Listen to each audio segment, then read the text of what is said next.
Jeg begyndte sådan set at fiske lidt i 1945. Så i 47, der kan man så med min far ud og fiske. Det brugte vi mest travlfiskeri.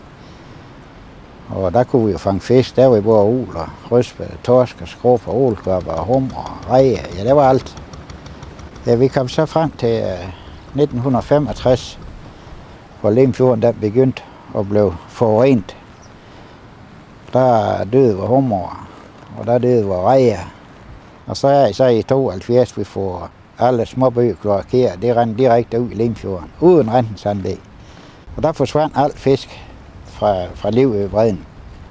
Vi begyndte jo at fik hyppigere ildsvind og hyppigere bundvandinger. Vi kunne se hele tiden til. Nu forsvandt den fisk totalt, og nu forsvandt den anden. De sidste år, der var jo andre ål tilbage. Og dem fulgte vi så hele vejen op til Jegenø. Og så år efter, der var også slut deroppe. Og så kom vi frem til sidst i 80'erne. Så gik det rigtig godt. Så var festen slut.